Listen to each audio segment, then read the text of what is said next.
Olá, doutora, boa tarde. Hola, ¿qué tal?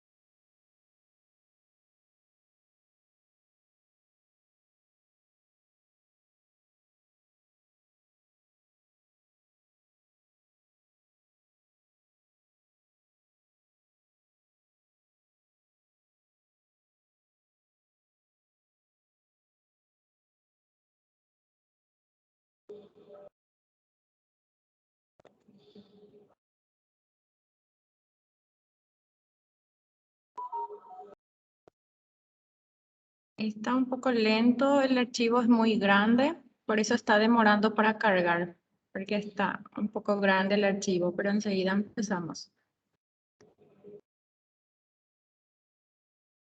Sin problema.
Sí, gracias.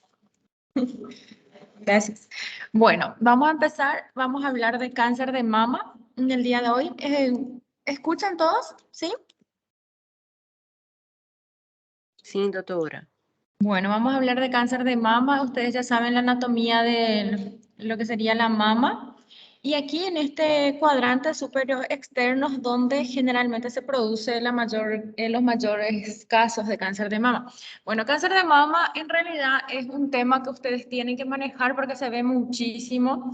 No manejar en el sentido de manejar el tratamiento o de manejar las histologías, la clasificación o el TNM, sino cómo diagnosticar, conocer algunos subtipos de cáncer de mama, que es sumamente importante. Al propósito de que estamos en Octubre Rosa, que es el mes que se dedica exclusivamente a hablar de todo lo que es cáncer de mama, ¿verdad? Y ustedes saben que fisiológicamente las mamas están preparadas para la lactancia, ¿sí? O sea que en realidad la función de las mamas es alimentar al nuevo ser.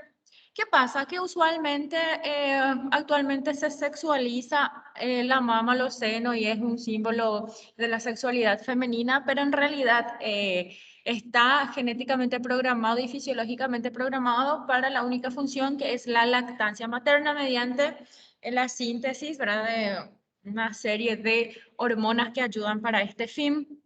Aquí estamos viendo, ¿verdad? En realidad aumenta muchísimo con la edad avanzada, la edad de primer hijo, la ausencia de embarazos y lactancia.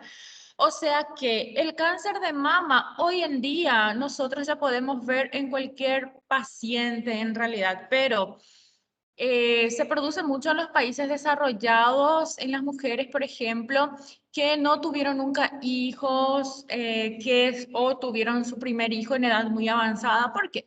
Porque cada vez que nosotros nos exponemos al embarazo, hay una contraposición de lo que sería el estrógeno. El estrógeno por sí solo, el estrógeno puro, que si está actuando durante mucho tiempo en una vía, actúa como un carcinógeno, acuérdense, ¿sí? Entonces, cuando más tiempo se expone esa mujer a ese influjo estrogénico, más posibilidad tiene de desencadenar y de convertirse, pues, en una vía potencialmente carcinogénica, esa vía hormonal. Y esto sucede muchísimo en las pacientes, por ejemplo, que nunca tuvieron hijos. Esto significa de que toda su vida se expuso a este estímulo estrogénico sin parar, sin parar, sin parar, porque en el embarazo hay una contraposición con la progesterona y todas las hormonas habituales del embarazo. Y con la edad avanzada también. A mayor edad, pues mayor probabilidad de que la mujer desarrolle cualquier tipo de cáncer, no solamente cáncer de mama.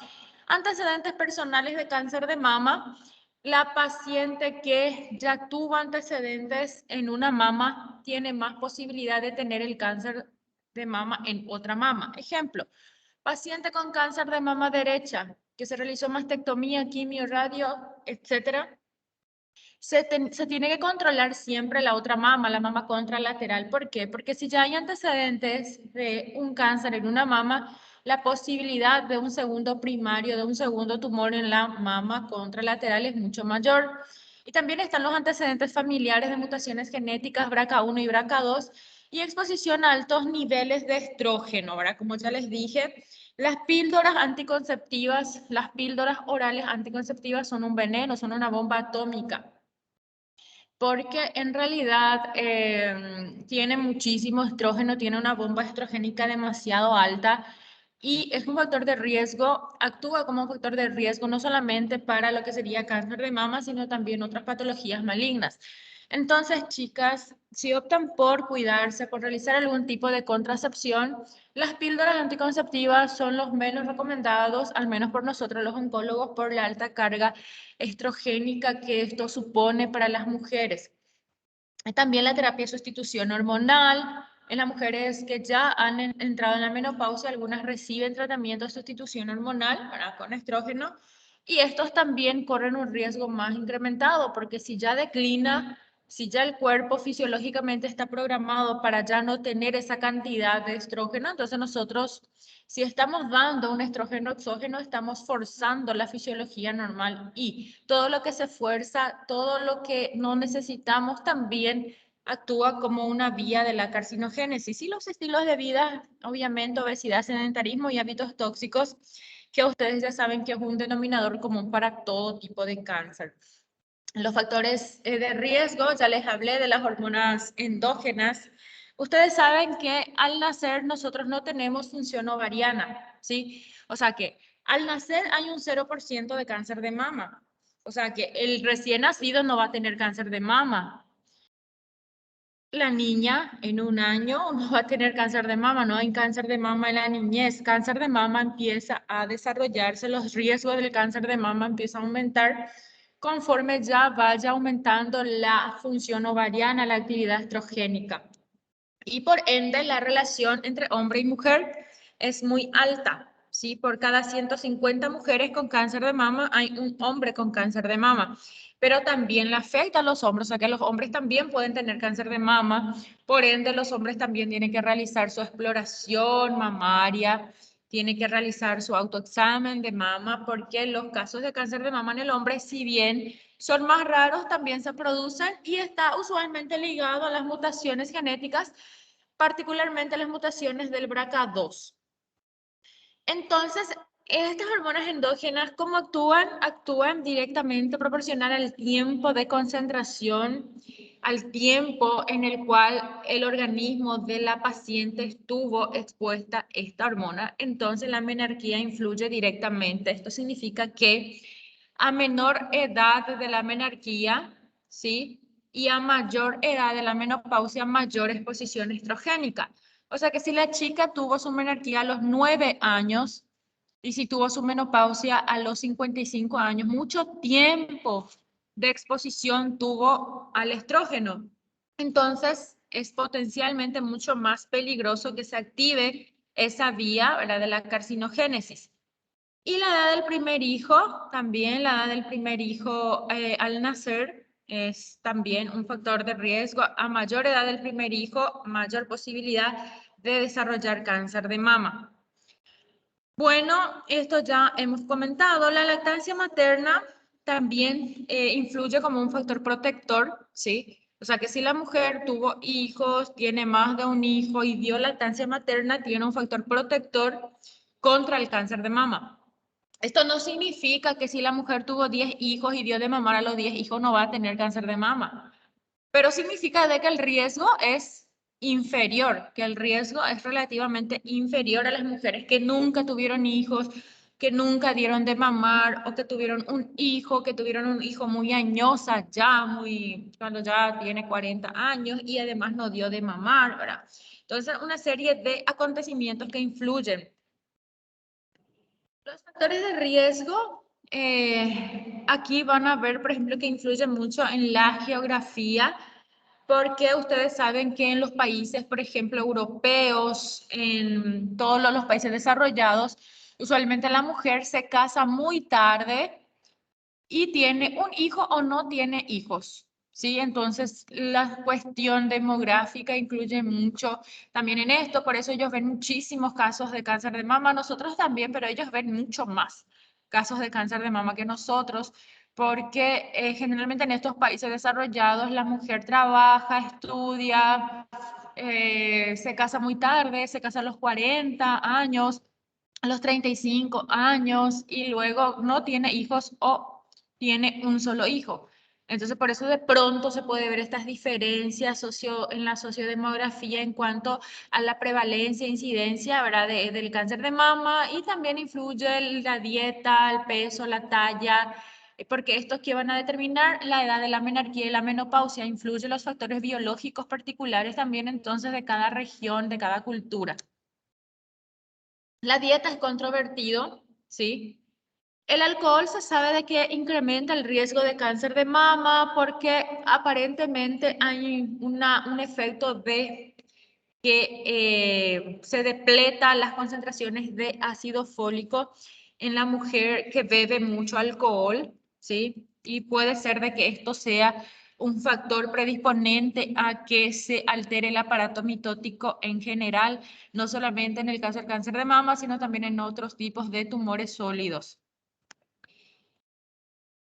La radiación también aumenta el riesgo de cáncer de mama esto significa que tenemos que tener nosotros en cuenta de que, por ejemplo, al pedir estudios de rayo X de tórax, al pedir estudios tomográficos, tenemos que ser conscientes de que estos son radiaciones, de que si bien ahora yo le estoy pidiendo un rayo X, una tomografía, no le va a producir ningún factor si yo le pido de forma aislada, pero si yo le estoy pidiendo cada rato, estas radiaciones van a ejercer un poder acumulativo en ese individuo, en ese paciente. Y esto va a suponer un riesgo incrementado a lo largo de su vida de desarrollar algún tipo de cáncer, no solamente cáncer de mama, sino también cáncer de pulmón, los sarcomas radioinducidos, ¿sí? Entonces tenemos que tener en cuenta, yo creo que después del COVID vamos a tener muchos casos de tumores radioinducidos, no solamente cáncer de mama, sino también cáncer de pulmón, los sarcomas de tejidos blandos, ¿verdad? Que son radioinducidos, incluso algunos tipos de linfomas hodgkinianos y no hodgkinianos. Entonces, ojo, chicos, ojo porque estamos viendo últimamente muchos tumores radioinducidos y después del COVID yo creo que dentro de 7, 10 años vamos a empezar a ver más y más. Entonces, tienen que ser consecuentes en pedir los estudios radiológicos a sus pacientes porque cada estudio radiológico que no se necesita, que se pide por un catarro común. Imagínense todo lo que se acumula desde que el niño empieza a ir al hospital. A los niños se le piden rayo X de tórax cuando van al hospital. Y si se le pide cada rato por cualquier catarro, por cualquier tosecita, se le pide, y todo lo que acumuló, todo lo que ese niño va a acumular durante toda su vida, si vive, por ejemplo, hasta los 70 años, toda la cantidad de radiación acumulada, entonces la probabilidad de un tumor radioinducido es altísimo. Tenemos que ser consecuentes también con esto. Y hay algunos genes relacionados con el cáncer de mama hereditario.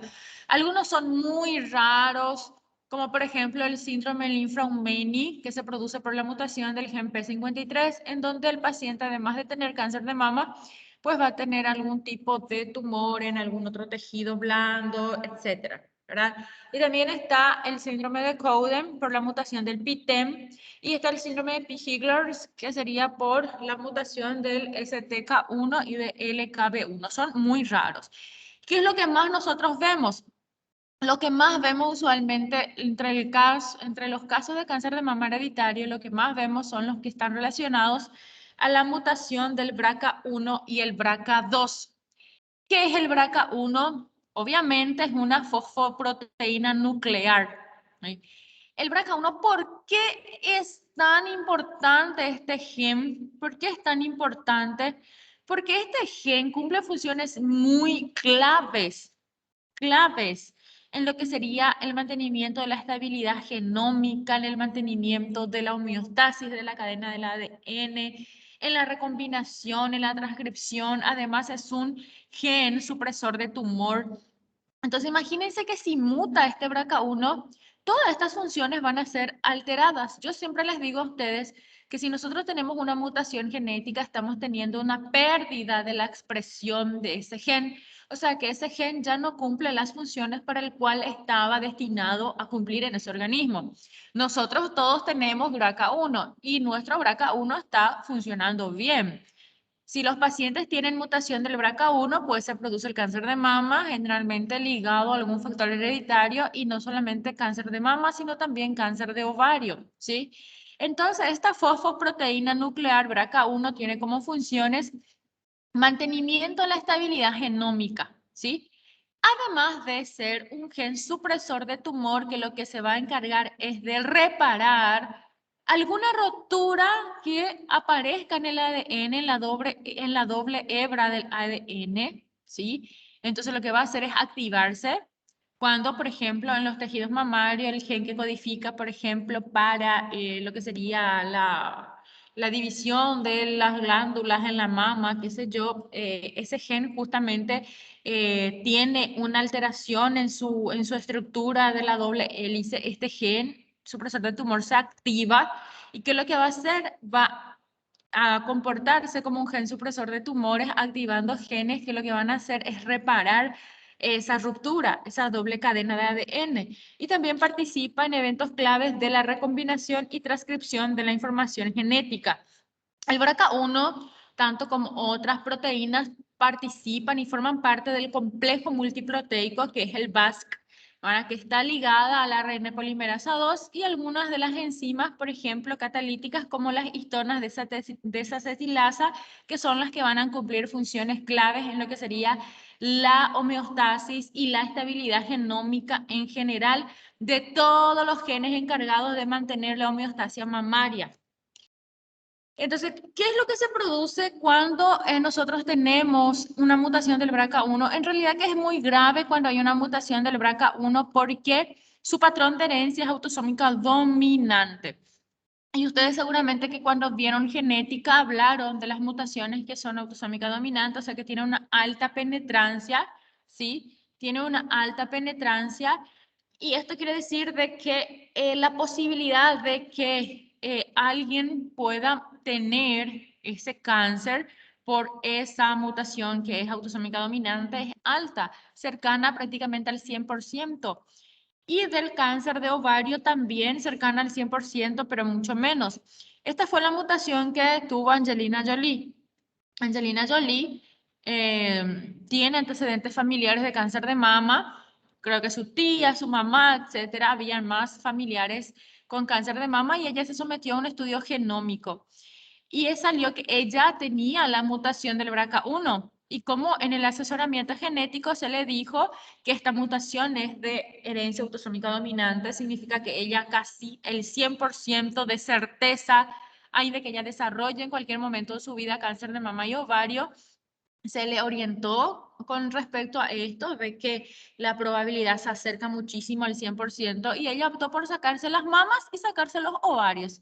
Ella se sometió a una mastectomía, o sea, una mastectomía profiláctica bilateral de ambas mamas y una ovarectomía bilateral también. O sea que ella entró a la menopausia y ya no, o sea, y se sacó sus glándulas mamarias, ¿verdad? De forma profiláctica porque ella tenía esta mutación y recibió el asesoramiento genético pertinente, ¿verdad? Por el riesgo tan alto que tenía de que ella también pueda desarrollar cáncer de mama u ovario.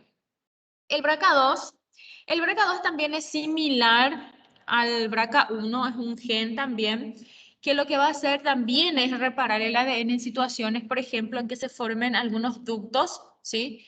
Lo que van a hacer es activar algunas proteínas específicas que se encargan de la reparación del daño del ADN, obviamente de la doble hélice del ADN, y de esta forma mantener también la estabilidad genómica, o sea que es el primo hermano del BRCA1. Ellos son primo hermanos. Por eso generalmente cuando hay una mutación del BRCA1 hay una mutación del BRCA2. ¿Sí? Es raro que haya una mutación del BRCA2 de forma aislada. ¿Sí? Se produce en el cáncer de mama masculino, es más frecuente de que BRCA2 mute de forma aislada sin la mutación del BRCA1. ¿Verdad? Entonces también es la autosómica dominante y el riesgo de cáncer de mama y ovario también es muy elevado y está relacionado con el cáncer de mama en varones. ¿Sí? Entonces, estos pacientes, como ya les dije, se van a hacer el tamizaje de una forma muy temprana. Esto significa que lo que se van a hacer es resonancia magnética, no mamografía, ¿sí? Mastectomía profiláctica a los 40 y 50 años de edad o ovarectomía profiláctica si tiene la paridad satisfecha. Entonces, por ejemplo, si las pacientes se les orientó que tienen mutación del BRCA1 y BRCA2 y, por ejemplo, la paciente tiene 20 años, no le vas a decir a una paciente de 20 años, sacate ambas mamas, sacate ambos ovarios, ¿verdad? Entonces, ¿qué hacemos si la paciente es muy joven y tiene mutación del BRCA1 y el BRCA2? Nosotros lo que hacemos es pedirle resonancia magnética de mama, ir controlándole con resonancia magnética mamaria y una ecografía, ¿verdad? Ginecológica para ver los aspectos de ambos ovarios. Le damos la posibilidad a la mujer de tener hijos, ¿sí? Le comentamos que tiene una mutación de estos genes. Si no tiene hijos, le damos la posibilidad de que tenga hijos. Y una vez que la mujer concluya su paridad, ¿verdad? Ahí nosotros entonces lo que hacemos es sacarle los ovarios y sacarle las mamas. Usualmente cuando se empiezan a hacer estas intervenciones, cuando la mujer empieza más o menos a acercarse a los 40 años o 40 años para arriba. Hay muchos tipos de cáncer de mama. Esto yo quiero que ustedes tengan bien en cuenta, que hay muchos tipos de cáncer de mama. Esto significa de que algunos pacientes se van a curar, otros pacientes se van a morir, otros pacientes van a usar hormonoterapia, otros pacientes van a progresar en algún momento, otros pacientes nunca van a progresar. ¿Por qué? Porque el cáncer de mama es muy heterogéneo. El cáncer de mama es el capítulo más largo en la oncología, ¿verdad? Si ustedes agarran el libro de oncología y quieren empezar a leer cáncer de mama, son como 200 páginas, es larguísimo, porque hay demasiadas histologías y cada histología tiene un comportamiento biológico diferente, tienen mutaciones específicas diferentes, alteraciones genómicas diferentes, ¿verdad? Clasificación incluso y tratamiento diferente. Obviamente yo no les voy acá a hablar de cada uno de ellos, tampoco voy a profundizar en la parte genética, ¿verdad? La parte genómica, pero sí les voy a comentar a grandísimos rasgos, ¿verdad? Los subtipos más frecuentes y lo que ustedes tienen que tener en cuenta, lo que tienen que saber como médicos generales, ¿verdad? Hay muchos tipos. Los carcinomas, ¿sí? Son los más frecuentes y tienen diferentes variedades en dependencia del tipo histológico y si hay o no infiltración de la membrana basal. Si hay infiltración de la membrana basal, se considera el tumor como tal el cáncer agresivo, o sea, infiltrante. El infiltrante es lo que nosotros tratamos con la terapia sistémica. Si no sobrepasa la membrana basal, o sea, si es in situ, no sobrepasa la membrana basal, usualmente el resorte es netamente quirúrgico, ¿verdad? Entonces podemos tener un carcinoma ductal in situ y podemos tener un carcinoma lobulillar o lobular in situ. Y si sobrepasa la membrana basal, sería carcinoma ductal infiltrante y carcinoma lobulillar infiltrante. Estos son los más frecuentes, pero hay muchísimos tipos de histologías, ¿verdad? Pero estos son los que más ustedes van a ver en algunos informes de anatomía patológica. Entonces, si no penetra la membrana basal, es in situ, ¿sí? Y ahí tenemos carcinoma ductal in situ y carcinoma lobulillar in situ. Si penetra la membrana basal, es infiltrante, que son los tumores que nosotros tratamos, ¿verdad?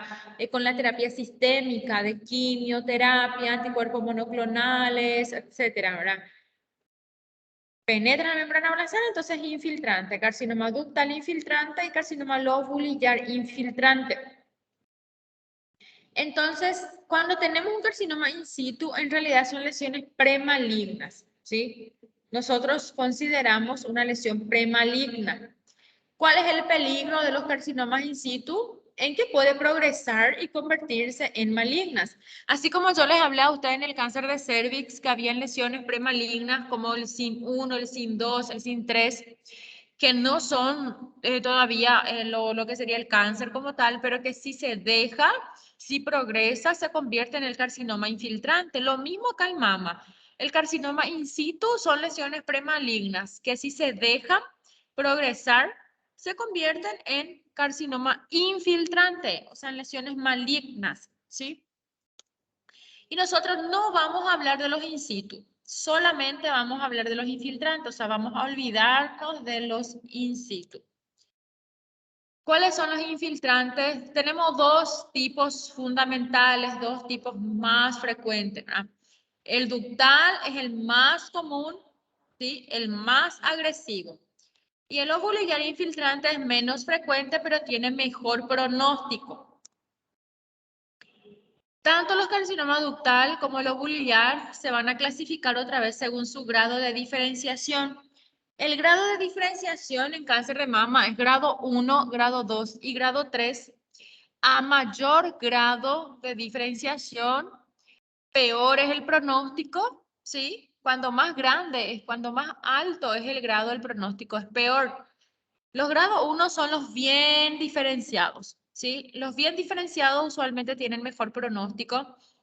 Los grados 2 son los moderadamente diferenciados, ¿sí? Que tienen un pronóstico intermedio. Y los grados 3 son los pobremente diferenciados que tienen peor pronóstico. Entonces, a mayor grado, peor diferenciación y peor pronóstico. A menor grado, mejor diferenciación y mejor pronóstico. Y luego tenemos la clasificación por el Ki-67.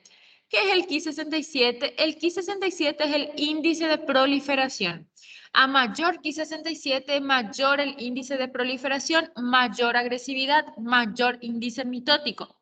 A menor Ki-67, menor índice de proliferación, mejor pronóstico, ¿sí? Entonces el punto de corte es 14%. Hoy en día, algunas escuelas de anatomía patológica, ¿verdad?, ya están tomando el punto de corte de 20%. O sea que no se sorprendan si de pronto leen en algún lugar que el Ki-67 ellos toman a partir del 20%, ¿sí? Nosotros seguimos usando el Ki-67 bajo a un valor menos del 14% y Ki-67 alto a un Ki-67 mayor al 14%. Esto puede cambiar el mes que viene y puede haber un consenso y que el Ki-67 quede en un 20% que sea el valor ya de referencia a nivel mundial. Ustedes saben que en oncología todas las cosas todos los días cambian, ¿verdad? Entonces, pero por el momento para nosotros seguimos usando un Ki-67 bajo, menos del 14%, que equivale a una tasa de proliferación baja, a un mejor pronóstico, y el Ki-67 alto, más del 14%, que equivale a un peor pronóstico. Bueno, tanto los ductal como los lobulillares se clasifican entonces según su índice de proliferación. A mayor índice, mayor agresividad, ¿sí? ¿Qué pasa con esto? Que depende mucho del patólogo. Como ya les dije, es muy patólogo dependiente. Yo usualmente confío muchísimo en el Ki-67 porque nuestros patólogos son muy buenos, ¿verdad? Los patólogos del Instituto del Cáncer son muy buenos. Entonces hay por decirlo así, una buena reproductibilidad. Pero, por ejemplo, si nosotros no conocemos al patólogo, no sabemos cómo es el patólogo, no podemos nosotros confiar mucho porque es muy operador dependiente. Un patólogo puede decir, mira, yo estoy viendo mucha mitosis. Y esa mucha mitosis al otro patólogo puede ser de que sea una poca mitosis, ¿verdad? Entonces depende mucho de lo que el patólogo esté viendo, ¿sí? Para nosotros sí tiene una buena reproductibilidad, ¿sí? Entonces, también hay una clasificación del cáncer de mama según expresa o no receptores hormonales, ¿sí? A los que ya se fueron conmigo al hospital, al consultorio, los que participaron conmigo en algún momento en consultorio, que yo creo que son un grupo, que es lo que suele irse conmigo a consultorio, ¿verdad? Creo que es el grupo de Bruna, de Víctor, ¿verdad? Bueno, más o menos esas personas que ya me acompañaron a hacer consultorio de oncología en el hospital saben de lo que yo ya estoy hablando, porque ellos ya escucharon y ya vieron pacientes que yo les mostré, ¿verdad? El Ki-67 tanto, ductal infiltrante, no infiltrante, ¿sí? Bueno, entonces también se clasifica según expresión de receptores hormonales, según expresión de receptores hormonales. ¿En qué? En pacientes que expresan, en tumores que expresan receptores hormonales y lo que no expresan receptores hormonales. ¿Qué significa esto? Significa la vía de la carcinogénesis, ¿sí? En los pacientes, por ejemplo, que son receptor hormonal positivo, yo tengo que saber cuánto por ciento de positividad es. Si es mayor al 50%, si es menos del 50%, ¿sí? ¿Por qué? Porque eso significa de que el medio en el cual se originó la enfermedad, ¿verdad?, es un medio hormonal. Y es muy importante, ¿por qué? Porque me está dando a mí a entender de que esa es la vía de la carcinogénesis. Entonces yo conozco la vía y yo puedo bloquear esa vía mediante, ¿verdad?, antiestrogénico. Yo entonces actúo directamente donde se originó la enfermedad, que es en el medio hormonal, bloqueando ese medio hormonal, ¿sí? Mediante terapia hormonal. Posterior, obviamente, a la quimioterapia, si la paciente necesite o no. Esos son los que tienen mejor pronóstico. ¿Por qué? Porque generalmente la tasa de proliferación es más baja, el Ki-67 es más bajo, ¿sí? Y el crecimiento más lento. entonces yo puedo bloquear esa vía, pero hay pacientes que no expresan receptores hormonales, que son receptores hormonales negativos. Y estos pacientes usualmente son los que tienen mutaciones del BRCA1, BRCA2, está relacionado ya a vías genéticas mucho más aberrantes. Entonces yo no puedo bloquear ese BRCA, por ejemplo, ¿verdad? Bueno, hoy en día ya tenemos terapias dirigidas a esto, obviamente, ¿verdad? Mucho más sofisticadas, pero carísimas, carísimas, ¿verdad? No al alcance de todos, como por ejemplo bloquear un receptor hormonal.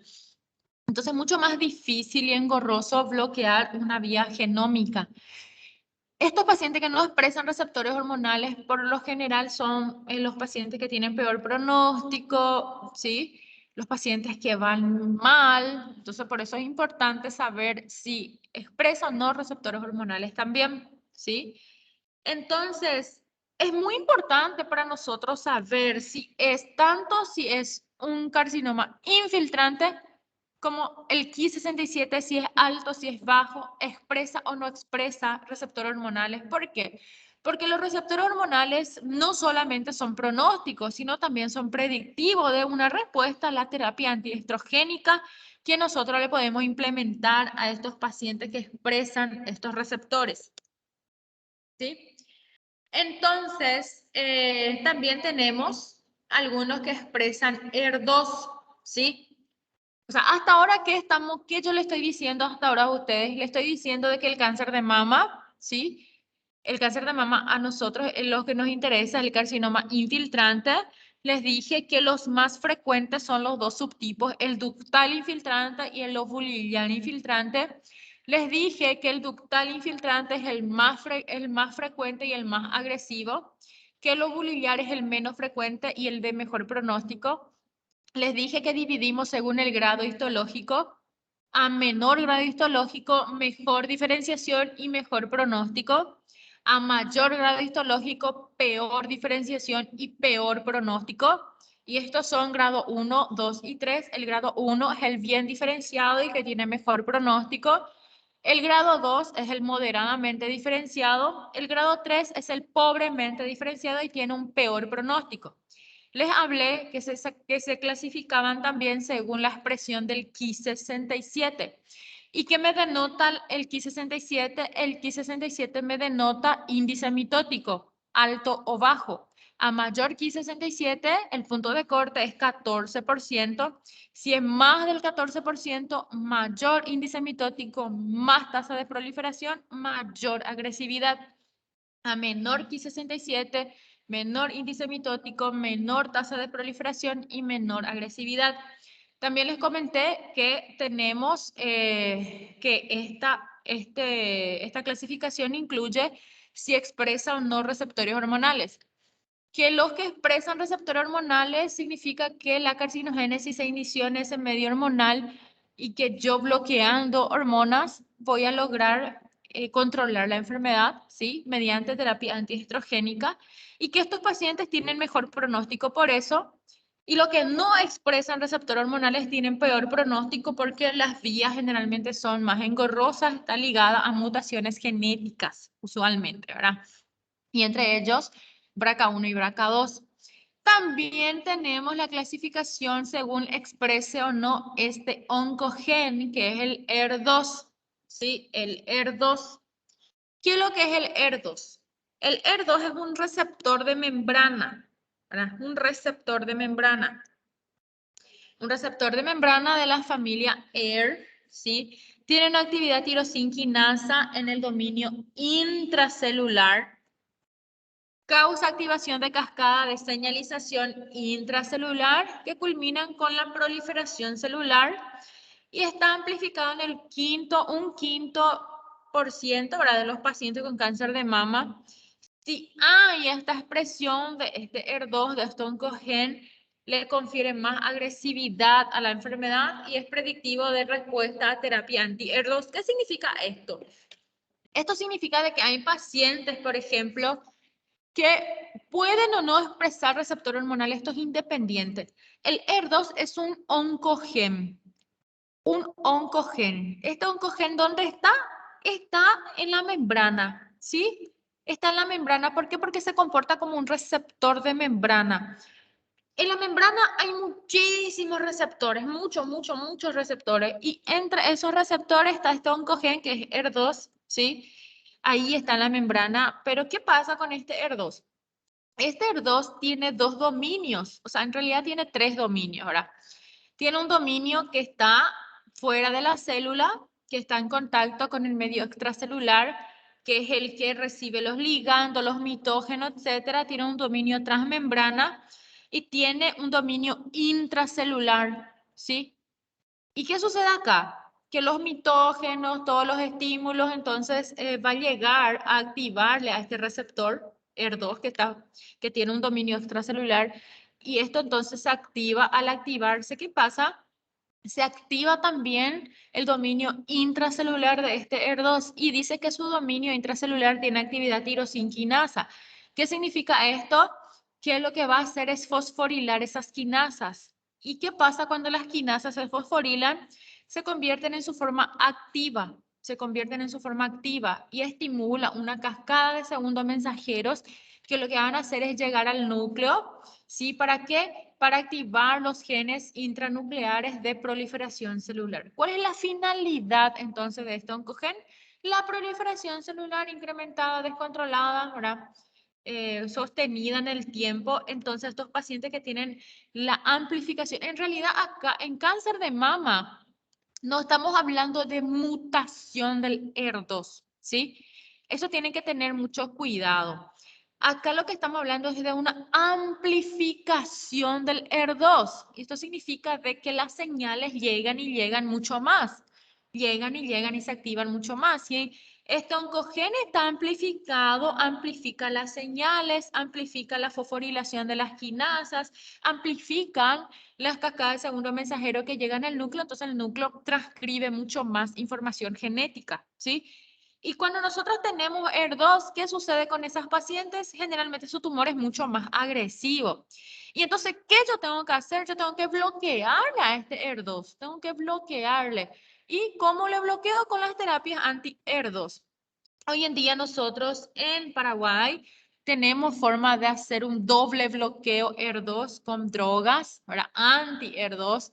Tenemos anticuerpos monoclonales contra esto de la familia de pertuzumab y trastuzumab. Nosotros hacemos un doble bloqueo ya previa a la cirugía con muy buena respuesta que le provee el ministerio, que son drogas de altísimo costo, que es un logro muy grande, ¿verdad? En todo lo que sería la salubridad para las paraguayas, porque ya tenemos forma de hacer un bloqueo. Y no solamente un bloqueo, el doble bloqueo, nosotros hacemos un doble bloqueo a nuestras pacientes que expresan este receptor, o sea, perdón, a las pacientes que sobreexpresan, que amplifican este oncogen ER2, ¿sí?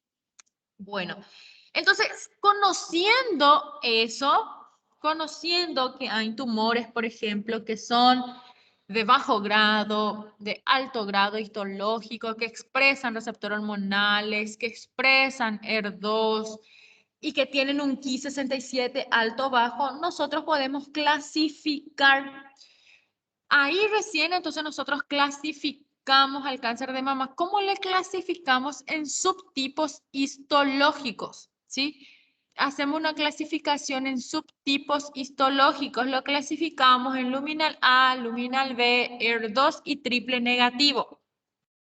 Entonces, luminal A, generalmente los tumores luminal A, que expresan fuertemente receptores hormonales, tienen un índice de proliferación bajo, o sea, un Ki67 menos del 14% y son ER negativos, o sea que no sobreexpresan este oncogen, son ER negativos.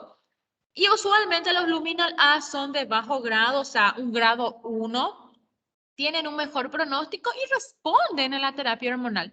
¿Por qué responden a la terapia hormonal usualmente este subtipo? Porque expresa fuertemente receptores hormonales, por ende nosotros tenemos un arsenal terapéutico muy potente contra estas pacientes, perdón, a favor de estas pacientes que expresan estos receptores hormonales positivos, porque nosotros podemos bloquear receptor de estrógeno. Es muy fácil bloquear receptor de estrógeno y muy barata. Las drogas son baratas, de fácil acceso, de fácil administración. Entonces, estos pacientes van bien, ¿sí? El luminal A, entonces, usualmente son pacientes que expresan fuertemente receptores hormonales. Esto significa de que la expresión de receptores hormonales son más del 50%, un índice de proliferación bajo, un ER negativo. Ejemplo, una paciente con cáncer de mama, ¿sí? Que se sometió a una mastectomía. En la histología viene un carcinoma ductal infiltrante, grado 1, ¿sí? Que expresa receptor de estrógeno 80%, receptor de progesterona 70%, Ki67 menos del 14%, ER negativo. ¿Cuál va a ser el subtipo de esta paciente? Va a ser un luminal A. ¿Por qué un luminal A? Porque expresa receptor hormonal fuertemente, más del 50%, grado histológico bajo, grado 1, ER negativo, ¿sí? Así de fácil, así de fácil. Luego tenemos el luminal B. El luminal B, ¿qué es el luminal B? Ya nosotros vamos a tener una expresión variable de receptores hormonales, ¿sí? El índice de proliferación alto y un ER negativo, ¿sí? ¿Qué pasa con estos luminal B? Por ejemplo, a diferencia de los luminal A, el luminal B, la expresión de su receptor hormonal es variable. Por ejemplo, menos del 50%. Receptor de estrógeno 30%, receptor de progesterona 20%, un Ki67 mayor al 14% y un ER negativo, ¿sí? Esta es la diferencia entre el luminal A y el luminal B. ¿Cuál es la diferencia? El Ki67, la expresión de receptores hormonales, que en el luminal B es menos, ¿sí? Es menos intenso, o sea, una intensidad mucho más variable, menos del 50%. El Ki67 es alto, o sea, la tasa de proliferación es más alta, mayor al 14%, un ER negativo. Estos pacientes generalmente el grado histológico es un grado 2 o 3, ¿sí? Grado 2 o 3. No son generalmente de grado 1. El grado 1 usualmente son los luminales A, ¿sí? Los luminales B generalmente que son un grado 2, un grado 3, una expresión variable de receptores de estrógeno, un Ki67 alto, una alta tasa de proliferación y un ER negativo. ¿Y cuáles son los ER positivos? Como su nombre ya dice, ER positivo que expresan ER2. ¿Qué yo les dije que era ER2? Yo les dije que el ER2 era un oncogen, ¿sí? Que estaba ubicado generalmente en la superficie celular, ¿sí? Es un oncogen que se encuentra sobreexpresado en algunos tumores, ¿sí? En algunos subtipos de cáncer de mama. Los pacientes que son ER positivo son los que sobreexpresan este oncogen, ¿sí? Aquí, por favor, ER2 no muta, no hay una mutación del ER2, hay una sobreexpresión del ER2, ¿sí? Esto significa que las señales que le llegan a esa célula son mucho más incrementadas, mucho más aceleradas por la sobreexpresión de este oncogen, por ende se altera, ¿verdad? Y se aumenta muchísimo la tasa de proliferación de ese tumor y el índice mitótico, ¿sí?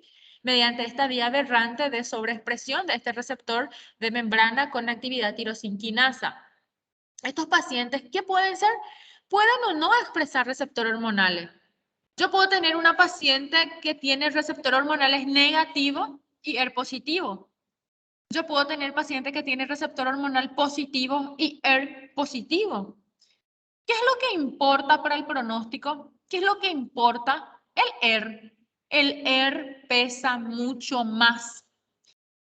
Entonces, el pronóstico lo va a dar la expresión de ER2. Ya no va a ser la expresión de ese receptor hormonal. Por ejemplo, en una paciente que es receptor hormonal fuertemente positiva, pero es ER positivo, ¿cuál es el pronóstico? ¿Quién le va a dar el pronóstico? La expresión de ER2, porque eso hace que sea más agresivo, ¿sí? Y que sea un tipo ER positivo. O yo puedo tener una paciente que no expresa receptores hormonales y tiene ER positivo. ¿Y cuál va a ser la carga? ¿Cuál va a ser el peso? La sobreexpresión del ER2. Cuando ER es positivo, manda, ¿sí? El pronóstico lo va a dar la expresión de ER2. Entonces, ER positivo puede ser receptor hormonal positivo o negativo, ¿verdad? Usualmente son de grado alto, grado 3, pobremente diferenciados. Tiene una alta tasa de proliferación, o sea, un Ki67 mayor del 14%. Tiene mucha agresividad biológica. Pero ¿cuál es la diferencia aquí? Que yo puedo bloquear ER2. Yo puedo bloquear ER2. Nosotros tenemos muchas terapias hoy en día para bloquear este oncogen. Es agresivo, es de alto grado, sí, es de pobre pronóstico, pero cambia muchísimo si yo uso la terapia anti-ER2, si yo bloqueo esta amplificación de este oncogen, ¿sí? Entonces, ¿de qué va a depender el pronóstico predictivo de respuesta a terapia anti-ER2, de anticuerpos monoclonales anti-ER2? ¿Sí? Y después están los peores, que son los triple negativos. Si el ER2 es agresivo, el triple negativo es mucho más agresivo. El ER2 es agresivo, pero ¿qué pasa con el ER2? Hay forma de bloquear esa vía oncogenética. Hay forma de bloquear. ¿Cómo? Usando anticuerpos monoclonales anti-ER2. ¿Qué pasa con los triple negativos? ¿Por qué los triple negativos son agresivos? ¿Por qué son de peor pronóstico? Porque no hay nada. Yo no puedo bloquear nada acá. ¿Por qué? Receptores hormonales son negativos. Entonces yo no puedo usar hormonoterapia. Receptor hormonal es negativo. No puedo, no se va a beneficiar con una terapia antihormonal. No es su vía de la carcinogénesis. No se inició ahí la carcinogénesis. No voy a ganar nada bloqueando estrógeno, progesterona. ER negativo. Yo no puedo bloquear ese oncogen porque no está sobreexpresado ese oncogen. No es su vía molecular. ¿Y qué pasa con estos triple negativos? Estos triple negativos usualmente están ligados a mutaciones genéticas, están ligados a vías moleculares muy aberrantes que nosotros no muy fácilmente podemos bloquear. Lo único que ahora tenemos bien claro que son los inhibidores del PARP, ¿verdad? Que está relacionado y usualmente podemos obtener buena respuesta con los tumores que tienen mutación del BRCA1 y BRCA2, que usualmente son triple negativos, pero es difícil, ¿verdad?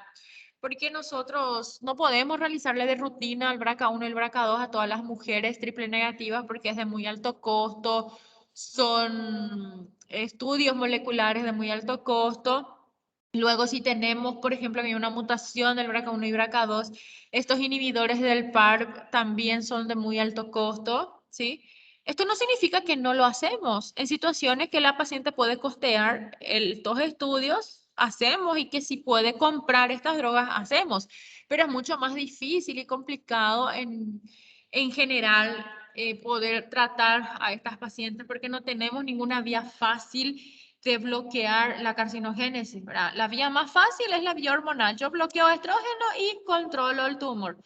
O bloqueo ER2, que hoy día ya tenemos droga, que si bien son de alto costo, ya tenemos que forma parte ya del Bademecum del ministerio, entonces podemos bloquear fácilmente el ER2. Lo que no podemos hacer casi más nada es en los triple negativos, no hay estrógeno para bloquear, no hay progesterona para bloquear, no hay ER2 para bloquear, y esa paciente pues está ahí su vía molecular activa. Entonces yo le hago quimio, lo opero, radioterapia, y más que eso no puedo hacer. Entonces, el triple negativo aglutina varios subtipos identificados por otras técnicas, muy mal pronóstico, y responde a quimio, o yo lo opero y le hago radioterapia, pero la terapia biológica, la terapia dirigida target es difícil en esta histología, ¿verdad? Pero no es que no exista. Yo le estoy comentando que sí hay, pero costosas, ¿verdad? Costosas toda la parte génica es muy costosa. Entonces, ¿cuál es la frecuencia? Gracias a Dios, la más frecuente es la que tiene mejor pronóstico. El luminal A, 40%. Luminal B, 25%. ER, 20%. Y el triple negativo, que es el peor pronóstico, el 15%. Gracias a Dios, ahora lo más feo es lo que menos frecuentemente vemos, pero un 15% también es un porcentaje bastante alto. ¿Cuáles son los mensajes esenciales que ustedes como médico general tienen que llevar? ¿Sí? que los carcinomas ductal infiltrante y el lóbulo iliar infiltrante son los tipos más comunes, ¿sí? Para una adecuada caracterización tenemos que establecer el tipo, si es ductal o si es lobulillar. ¿Por qué? Porque el ductal es el más agresivo, ¿sí? El lobulillar es el mejor pronóstico. El grado histológico 1 a 3, a menos grado histológico, mejor pronóstico, ¿sí? Y a mayor grado, peor pronóstico. La presencia o ausencia de receptor hormonal, ¿sí? Y la intensidad también ayuda, porque a mayor intensidad, mejor pronóstico, porque mejor respuesta yo puedo obtener con la terapia hormonal. La presencia o ausencia de sobreexpresión del HER2, que es una proteína, un oncogen que se encuentra, ¿verdad?, en la superficie de la célula, que tiene un dominio intratransmembrana y un dominio extracelular. El dominio intracelular tiene actividad tirosinquinasa que activa la división celular mediante la amplificación de esta vía en ciertos tipos de cáncer de mama. La expresión del HER2 es de peor pronóstico, pero cambia muchísimo si yo bloqueo HER2. Hay forma de bloquear esta vía. El índice de proliferación mayor al 14%, alta tasa de proliferación, peor pronóstico. Menor del 14%, baja tasa de proliferación, mejor pronóstico. Y tenemos que, y como ya sabemos todo eso, podemos clasificar en luminal A, que son los que expresan altamente receptores hormonales, o sea, más del 50%, son de bajo grado histológico, son negativos y un Ki67 menos del 14%. Un luminal B son los que expresan receptores hormonales en una intensidad variable, es decir, menos del 50%, son de grado histológico más alto, grado 2 o grado 3, Ki67 alto, o sea, mayor a un 14% y negativo. Los positivos son los que expresan son los que expresan HER2. Los positivos pueden ser receptores hormonales negativos o positivos.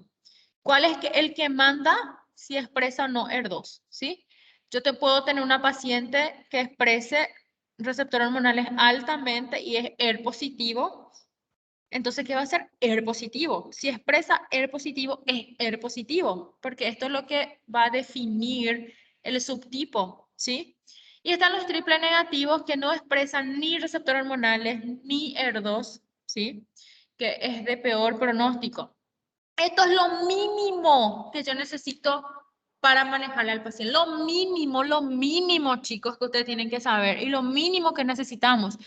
Nosotros los oncólogos clínicos necesitamos muchísima más cosas, ¿verdad? Lo mínimo que pedimos usualmente es esto conocer.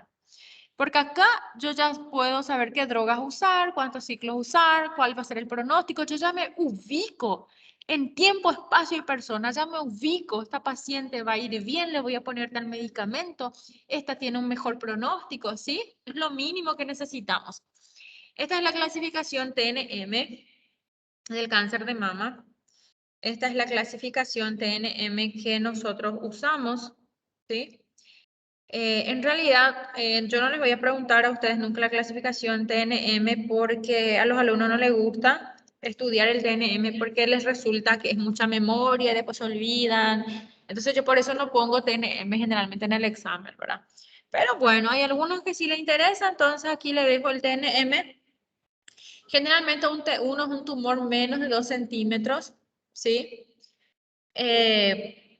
A veces nosotros dividimos los T1 para mejor manejo, por ejemplo, en tumores que son mayores de 2 centímetros, pero que son menos de 5 centímetros, ¿sí?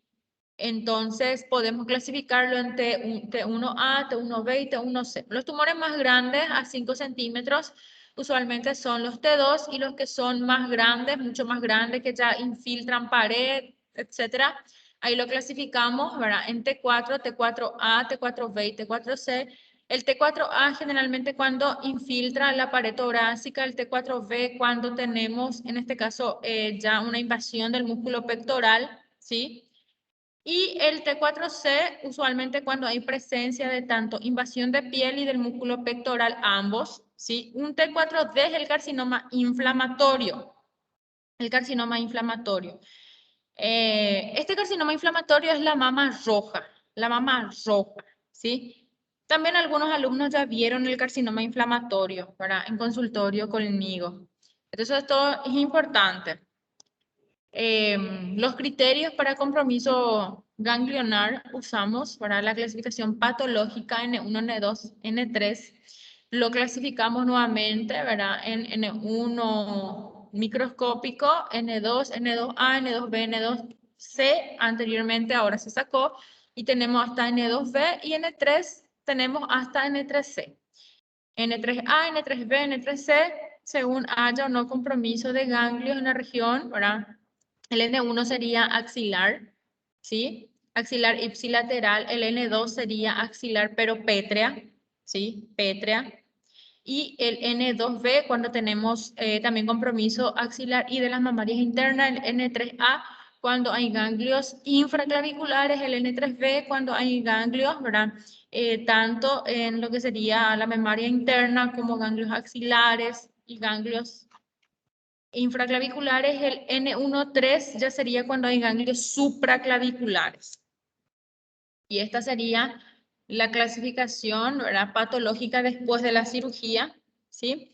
Y esto sería el M, si hay o no metástasis a distancia. Si hay metástasis a distancia, un M1, si no hay metástasis a distancia, es un M0, ¿sí? Bueno, ¿cuáles son los atributos moleculares del cáncer de mama? Generalmente tiene una serie de atributos moleculares. Autonomía en las señales de crecimiento, o sea que el cáncer de mama va a crecer independientemente a cualquier vía de la división celular que nosotros tengamos, ¿sí? Va a atenuar las señales antiproliferativas. Usualmente las chicas, ¿verdad? Cuando nosotros llegamos a una cierta edad, las glándulas mamarias ya no se hipertrofian, ya no se diferencian. La glándula mamaria en realidad si damos de mamar o si bajamos de peso también se atrofian, se achican. Bueno, en realidad eso es lo que tiene que suceder. Pero acá no, acá hay una alteración total de ese patrón, ¿sí? Hay autonomía en las señales de crecimiento, o sea, crecen células, pero crecen de forma aberrante, un fenotipo alterado, y lo que van a hacer es bloquear las señales antiproliferativas, o sea, todo lo que vas a recibir esa célula va a ser señales de crecimiento, esas células no van a morir, hay una antiapoptosis, o sea, hay una activación del gen antiapoptótico que es el gen BCL2, la angiogénesis, o sea, va a formar sus propios vasos sanguíneos. ¿Por qué generalmente pasa esto? Porque el tumor necesita nutrientes de mitógenos para alimentarse de oxígeno, entonces forman sus propios vasos sanguíneos mediante la estimulación de la angiogénesis. Invaden y producen metástasis, se replican sin fin, por eso sin tratamiento las pacientes que mueren, ¿verdad? Mueren. Entonces, tenemos otras más características, ¿verdad? Autonomía en las señales de crecimiento. ¿Por qué se produce autonomía en las señales de crecimiento? Porque se activa la vía de la ciclina.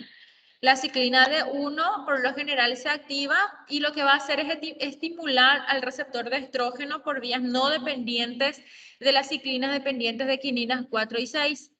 También hay una autonomía en las señales de crecimiento por la activación del ER2, que se encuentra amplificado, ya les dije, amplificado en el 20% de los cánceres de mama. ¿Qué es lo que hace el ER2? Estimula una cascada de segundo mensajero, una cascada intracelular de proliferación dependiente de algunas proteínas como el PI3K, que lo que va a hacer es activar la proliferación en esa célula. Están las vías de la beta-catenina también, ¿verdad? Esto es lo que le va a conferir, esta activación de la ciclina D1 y del ER2 le confiere autonomía en las señales de crecimiento a esta célula. ¿Por qué hay una atenuación de las señales antiproliferativas? ¿Por qué? Porque generalmente hay mutación de algunos genes implicados, como por ejemplo la mutación del BRCA1, el BRCA2, del gen P53, ¿verdad? Que es en este caso el gen supresor de tumor más importante, ¿sí? Y también está una mutación del PTEN. ¿Por qué ocurre la antiapoptosis? Porque se activan genes antiapoptóticos. ¿Quién es el principal gen antiapoptótico? El BCL2. Pero el PTEN también se puede comportar, ¿verdad?, como un gen antiapoptótico importante en el cáncer de mama, pero usualmente tenemos la activación de este gen antiapoptótico por excelencia, que es el gen BCL2, ¿sí? También tenemos la angiogénesis, la invasión y metástasis y replicación sin fin. ¿Por qué se produce la angiogénesis? Porque el cáncer de mama lo que va a hacer es activar el factor de crecimiento del endotelio vascular y se forman nuevos vasos sanguíneos, ¿sí? ¿Cuál es la vía de señalización más importante en cáncer de mama? La vía del estrógeno, la vía del HER2 y la vía del PI3K.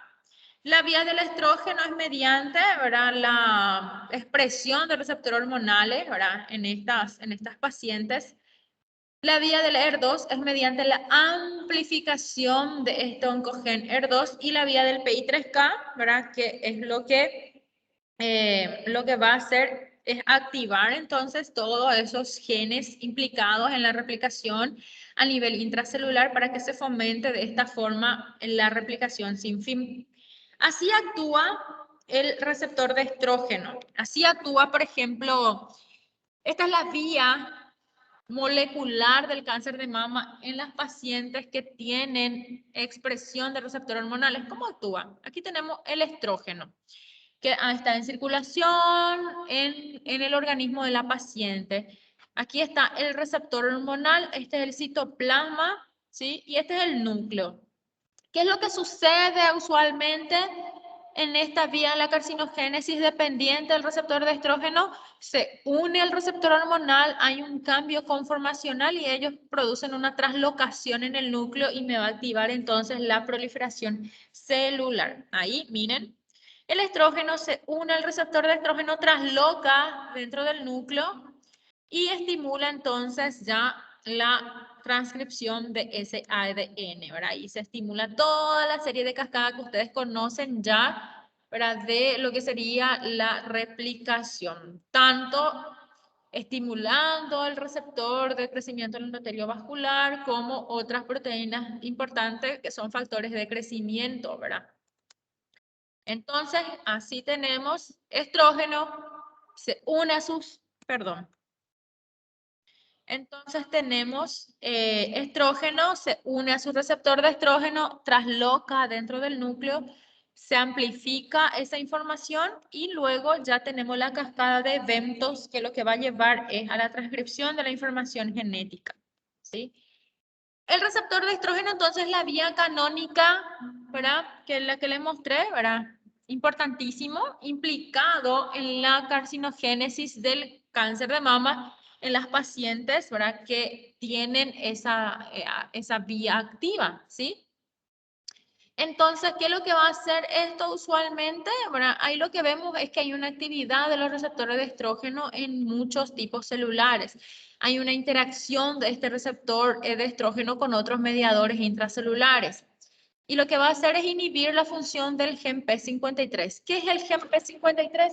Es un gen generalmente supresor de tumores que lo que va a hacer es activarse en algunos casos de pacientes, por ejemplo, que van a expresar algún tipo de cáncer humano específico y en este caso de cáncer de mama, y hay otros receptores también que se pueden activar aquí que no están totalmente entendidos, ¿verdad?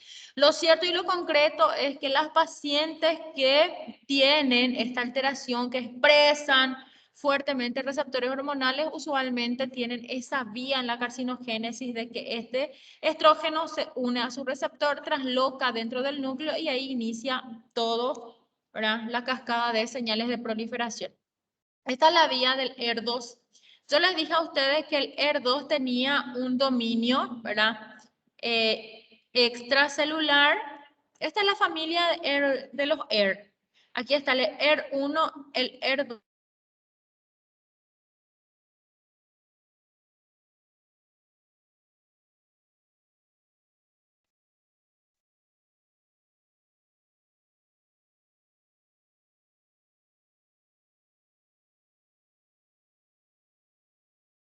Hermoso.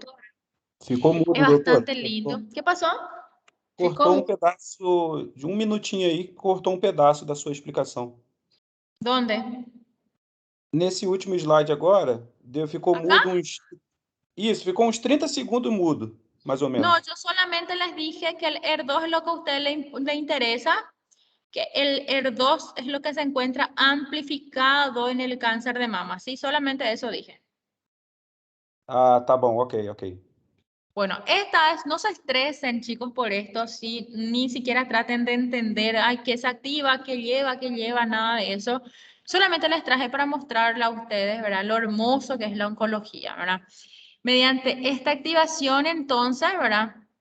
De estos, por decirlo así, mediadores citoplasmáticos, cascada de segundo mensajero que ocurren dentro del citoplasma, que es lo que se va a dar, por ejemplo, la activación, por ejemplo, del AKT, que es lo que va a llevar a la progresión del ciclo celular, la activación de la antiapoptosis mediante el estímulo del BCL2, la síntesis de lípidos y captación de glucosa, que es importante para la división celular, ¿sí? Y obviamente estimula la angiogénesis mediante la activación del receptor de factor de crecimiento del endotelio vascular, ¿sí? Entonces se activa PI3K, activa todas las cascadas de segundo mensajero que lo que van a llevar es a la síntesis proteica, o sea que a una división celular sin fin. Miren, ahí PI10 también se activa. Bueno, esa es la parte que menos le gusta a los alumnos, ¿verdad? La parte más fácil, ¿cómo se diagnostica? Tenemos que pedir qué cosa, si es menor de 40 años, pedimos ecografía, si es mayor de 40 años, pedimos mamografía. Se hace por una biopsia, ¿sí? Para realizar la confirmación, en este caso el diagnóstico anatomopatológico de las pacientes, ¿verdad? Entonces, ¿qué es lo que pasa acá? Acá podemos tener los sospechosos desde un BIRRA 3 a 4, 3 a 4 en realidad, y 5 ya es obviamente maligno, ¿verdad? Bueno, bien ustedes detectaron los que se fueron conmigo, bueno, haciendo paréntesis en esto, yo necesito que cada jefe de brigada de los grupos que se fueron a Octubre Rosa me mande el nombre de los que asistieron, porque eso le va a valer los 10 puntos del trabajo práctico, ¿sí? ¿Me están escuchando? Sí, doctora. Bueno, entonces todos los jefes que me pasen los nombres, los que fueron a Octubre Rosa a revisarle a todas esas pacientes, eso vale para el trabajo práctico los 10 puntitos, ¿sí? Entonces eso voy a estar esperando. Los 10 puntos suman muchísimo, chicos, así es que los que se fueron ya tienen regalado esos 10 puntos, ¿sí? Por ser guapitos. Bueno, Doutora, entonces, ¿qué pasó? aproveitando que foi falado isso, porque não tinha sido avisado para a gente que seria valendo os 10 pontos da matéria, não. Sí, ahora yo estoy decidiendo eso y los que no fueron, no se preocupen, yo les voy a dar después un trabajo para hacer, ¿está bien? ¿Por qué decidí eso? Porque tuvieron una muy buena participación y muchísimos compañeros se fueron, entonces les quise premiar y porque se diagnosticó 7 casos de cáncer de mama. Yo le iba a dar a todos un trabajo, pero me puse muy feliz por los que fueron y les quise dar ese premio. Bueno, entonces los pacientes en realidad, ¿verdad? Que tenemos nosotros, tenemos que mandarle la mamografía o la ecografía si tenemos, ¿verdad? Alguna lesión sospechosa, alguna imagen característica, entonces nosotros lo que vamos a hacer es pedir una biopsia dirigida. Desde un BIRLA 3 ya podemos pedir una biopsia, ¿verdad? Ecodirigida o una biopsia si el tumor es palpable, una biopsia ya por throughput, ¿verdad? Entonces, los síntomas del cáncer de mama que nosotros vamos a tener en cuenta son piel de naranja, piel de limón, ¿verdad? Bulto que puede aparecer, pezón hendidos, hoyuelitos que pueden aparecer y secreción también por el pezón. Podemos tener área roja. En realidad los alumnos que diagnosticaron los casos de cáncer de mama, ellos palparon, algunos no tenían ni siquiera nada de esto, o sea que se le diagnosticó por la palpación exclusivamente. Tuvimos como 2 casos que tuvieron retracción del pezón y piel de naranja, pero los otros casos sí fueron netamente palpación y examen físico de los alumnos, ¿verdad? Que realizaron. Entonces, la mayoría lo que van a referir es que detectan un bulto en una mama, en una axila, ¿sí? Algunos notan que cambia de aspecto a la mama, ¿sí? O que hay una retracción en el pezón. Bueno, entonces nosotros lo que vamos a hacer entonces mediante los datos del cribado, saber el pronóstico de estas pacientes, ¿verdad? Y obviamente lo que vamos a hacer es utilizar la mamografía solamente en los casos de pacientes, ¿verdad? Como cribado, en los pacientes mayores de 40 años, porque en las pacientes más jóvenes la mama es muy densa y no penetra muy bien esas radiaciones en la mama, entonces usualmente es más difícil caracterizar alguna lesión que pueda aparecer, ¿verdad? La resonancia, ¿cuándo usamos? Cuando tenemos pacientes con mutaciones, por ejemplo, el BRCA1 y el BRCA2, y que necesitamos tener un acompañamiento mucho más cercano y estrecho, ¿verdad? Pero son técnicas complementarias. La ecografía en las pacientes muy jóvenes o en las pacientes que tienen mamas muy densas, ¿sí? Se hace la biopsia, ¿para qué? Para la confirmación anatomopatológica.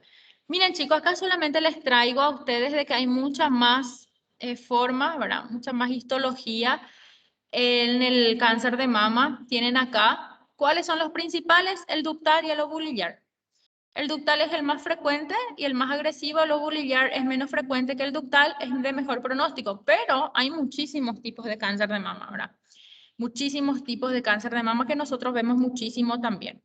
Esta es la agrupación TNM y acá están viendo, ¿verdad? La clasificación molecular, ¿verdad? ¿Cuánto por ciento se presentan, ¿verdad? Estas combinaciones usualmente? Estas son algunas plataformas genómicas que solamente les traigo para mostrar que nosotros usamos para diagnosticar alguna alteración genética y para decidir si algunas pacientes van o no a realizarse quimioterapia. En el Brasil se utiliza el Oncotype, ¿sí? Y el MammaPrint. En el Brasil lo que más usan es el Oncotype. De pronto, si tienen pacientes con cáncer de mama muy temprano, muy de buen pronóstico y no saben si le van a hacer quimio o no le van a hacer quimio y que van a buscar los genes implicados, ¿sí? Y ahí entonces se decide si qué tipo de tratamiento le vamos a ofrecer. El tratamiento puede ser cirugía, sacar la mama, o sacar la mitad de la mama, o sacar toda la mama, hacer quimioterapia antes de la cirugía para achicar el tumor, o hacer quimioterapia después de la cirugía en los pacientes que tienen un alto riesgo, radioterapia para los pacientes que tienen generalmente ganglios comprometidos, hormonoterapia para las pacientes que expresan receptores hormonales, agentes biológicos, anticuerpos monoclonales, anti-ER2 para las pacientes que expresan ER2 y se hace un mantenimiento generalmente con esas terapias, ¿sí? Bueno, tienen que ir estudiando cáncer de mama, cómo sale generalmente en el examen. En el examen, generalmente el cáncer de mama sale como, por ejemplo, para que ustedes identifiquen a pacientes si son luminal A, luminal B, ER positivo, triple negativo, ¿verdad?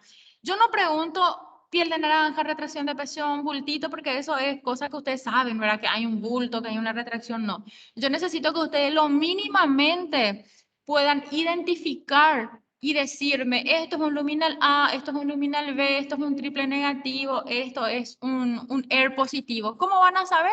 Mediante los elementos que yo les dije a ustedes, de la expresión de receptores hormonales, la intensidad de expresión de receptores hormonales, si es mayor o menos del 50%, el Ki67, si es menos del 14%, si es más del 14%, ER, si es positivo, si es negativo, ¿sí? Si todo es negativo, receptor de estrógeno y ER negativo, es triple negativo, todo es negativo. Si el receptor hormonal es fuertemente positivo, mayor del 50%, y Ki67 es bajo, menos del 14%, y ER negativo, ¿qué es? Es luminal A. Si el receptor de estrógeno es variable, o sea, menos del 50%, Ki67 es alto, más del 14%, y ER negativo, ¿qué es? Luminal B. Si el receptor de estrógeno es positivo o negativo, no importa, pero ER es positivo, ¿qué es? ER positivo. ER positivo. Si todo es negativo, ¿qué es? Triple negativo. Bueno, o sea, eso es lo que yo necesito que ustedes estudien, que sepan bien, porque eso es lo que yo le voy a preguntar a ustedes en el examen. Tanto en la parcial como en el examen final sale preguntas de cáncer de mama. ¿Y cómo sale? Mediante la identificación de qué subtipo histológico es. No sé si están entendiendo. Sí, doctora. Perfecto. Entonces, de todas formas, si ustedes tienen duda, ¿verdad? Ustedes van anotando sus dudas. Nos faltan todavía como 2 clases más antes del examen. Cáncer de mama es muy importante. Cáncer de mama siempre sale en el examen, ¿sí? Yo no les voy a preguntar esas vías moleculares, que se activa, que se apaga, que se unen, no, nada de eso. Solamente que ustedes puedan reconocer, porque ustedes van a tener familiares, tío, hermana, prima, que le va a mostrar una anatomía patológica. Y ustedes tienen que ser capaces de identificar al menos qué subtipo es, mínimamente, ¿verdad? Es lo mínimo que ustedes necesitan saber. TNM, que se activa, que se apaga, que se enciende, eso es muy ya profundo, ¿verdad? Eso sí van a ser especialistas, pero identificar subtipos histológicos sí, eso tienen que saber. ¿Está bien? ¿Tienen alguna duda? Acá dice Valderini, ¿existe mastectomía parciales con adyuvancia de hormonoterapia asociada? Sí, sí. Que sería la cirugía conservadora, porque mastectomía parcial en realidad no, ¿verdad? Que sería la cirugía conservadora. La cuadrantectomía, por ejemplo, ¿verdad? Cuando estamos hablando de mastectomía, estamos hablando de que toda la mama sale. Si la cirugía es conservadora o es cuadrantectomía, ¿verdad? O lobectomía, ¿verdad? Que se saca solamente un cuadrante, que es la cirugía conservadora. Por ejemplo, podemos hacer una cirugía en los tumores muy chiquitos. Por ejemplo, si el tumor es 1 centímetro, chiquitísimo, ¿qué hacemos? Una cirugía conservadora. Y después, ¿qué pasa? La anatomía patológica me dice de que es un grado 3, de que es un ER positivo, entonces agresivo, ¿verdad? Entonces yo tengo que hacerle quimioterapia, pero además me dice de que expresa receptores hormonales, entonces yo le puedo hacer hormonoterapia también, ¿está bien? O sea que el tamaño tumoral, lo único que me va a decir es si va a hacerse quimio para achicar o se va a operar de entrada porque es chiquitito. Pero si se va a hacer quimio o no se va a hacer quimio, de que va a depender del subtipo histológico. ¿Está bien? Valderini, ¿entendiste?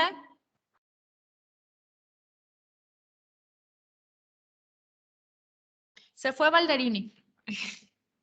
Sim, doutora, eu entendi. Sim, doutora. Muito obrigada. Nesse caso, seria quadrantectomia e é muito chiquitito também. Mas é tumor maligno de 3 positivo, entende? Miren, cuando nosotros hablamos de pacientes con carcinoma infiltrante, estamos hablando de malignos, ¿sí? Toditos son malignos. Todos los carcinomas infiltrantes son malignos, ¿sí? Entonces, sí puede ser de que se haga una cuadrantectomía, se haya sacado un poquito nomás de la mama y que se haga quimio. ¿Por qué se hace quimio? Por los criterios de alto riesgo. Por ejemplo, si hay ganglios comprometidos, si es un grado 3, si es un ER positivo, ¿verdad? Para nosotros es un factor de alto riesgo y un tamaño tumoral mayor a 2 centímetros. Y ahí a esos pacientes le hacemos quimioterapia. ¿Por qué? Porque van a recaer, porque es agresivo o un triple negativo. Mi paciente, por ejemplo, se puede operar, sacar un pedacito de su mama y se hace quimio por ser triple negativo, porque el triple negativo es agresivo, como yo le dije a ustedes, ¿verdad? O sea, si es factor de mal pronóstico, ¿cuáles son los factores de mal pronóstico? Ganglios comprometidos, ER positivo, ¿sí? Triple negativo, o un paciente que tenga un alto grado histológico, ¿verdad? Por ejemplo, un grado 3, ¿verdad? Entonces son los factores de mal pronóstico y esos pacientes hacen quimio, independientemente si se saca todo o no la mama. Pero ¿qué es lo que pasa? Si la paciente no se saca toda la mama, se hace una cirugía conservadora, se va a hacer radioterapia después sobre el lecho mamario, ¿sí? Porque puede ser de que en el borde de la cuadrantectomía haya quedado células neoplásicas residuales, una sola célula que quede en el borde, eso puede generarme otra vez un tumor. Por eso, a todas las pacientes que se hacen cirugía conservadora hay que hacerle una radioterapia para asegurar esto. ¿Está bien? No sé si me están entendiendo. O Valderini, si respondí tu pregunta. Sim, sim, respondeu sim, doutora. Muito obrigada. ¿Alguien más tiene duda? Olá, doutora, buenas tardes. Hola. Doutora, só para tirar uma dúvida com a senhora, para essa segunda parcial aí, a senhora já falou com a gente de câncer ginecológico, câncer urológico e agora mama, não é isso? Sí. É porque a senhora no início da aula jogou lá na plataforma câncer de cólon. Sí, ese también va. Lo que pasa es que yo quería dar cáncer de mama, pero no me abría el archivo. No me abría, no me abría, y después me abrió y vi cáncer de mama, que es lo que estaba programado, pero cáncer de colon yo lo voy a dar en la próxima clase. También entra. Ah, tá bom, doutora. Graças. Vayan estudiando, chicos, sí, porque para que no se les junte el contenido, acuérdense de que va a ser presencial, ¿está bien? Está bem, doutora. Doutora, então, a partir de câncer cérvico-uterino, essa parcial? Así mismo. Tá, eu notei aqui câncer cérvico-uterino, de endométrio, de ovário, câncer renal, agora câncer de mama Nos e cáncer renal, testículo y próstata. testículo e próstata. Sí, renal, testículo y próstata. Entendi. Cáncer de mama, cáncer de colon y cáncer gástrico. Nossa, tem bastante. Vai cair tudo isso, doutora? Sí, conste que a ustedes yo les saqué muchísimo contenido. Anteriormente oncología eran 4 horas y había muchísimo más contenido y a ustedes yo le partí por la mitad. O sea que ustedes van a recibir mucho menos contenido que los demás, ¿verdad? Acuérdense de que el cáncer es la segunda causa de muerte. Ustedes tienen que manejar, sí o sí, es la segunda causa de muerte. Cáncer es mucho más importante que el lupus, que esclerodermia, que no sé qué, es mucho más importante porque es mucho más frecuente. Y no se diagnostica porque los médicos no piensan, no tienen noción. Ustedes en la Sudamericana tienen oncología. Hay muchas facultades donde no se da oncología y el médico se gradúa sin no tener ni una absoluta noción de lo que es oncología. Entonces se les pasa, no diagnostican, los pacientes llegan tarde, pasó por 7, 8, 10 médicos y nadie diagnosticó nada, ¿verdad?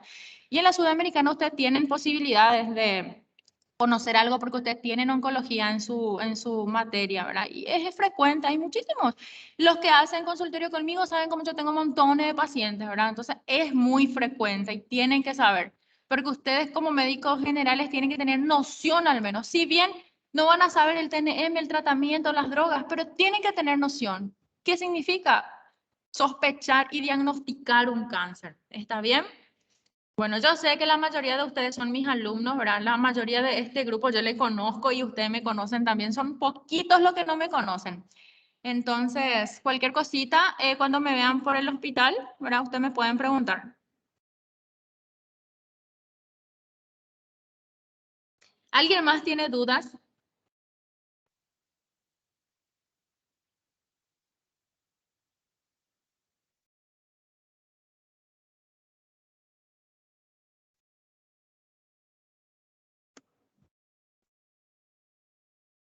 ¿Nadie más tiene dudas? Bueno, perfecto. Entonces nos encontramos en la próxima clase y no se asusten, ¿sí? No se asusten, porque generalmente los chicos salen muy bien en oncología, ¿sí? No importa si es presencial o virtual. Los que tuvieron presencial conmigo, que yo creo que ya terminaron en la carrera, que fue el primer grupo que yo di en la Sudamericana Oncología, ahora ellos súper bien salieron en oncología, ahora absolutamente nadie se quedó para hacer ningún examen complementario ni nada de eso. Y ustedes yo creo que van a salir súper bien también, ¿está bien? Bueno, chicos, nos vemos en la próxima clase.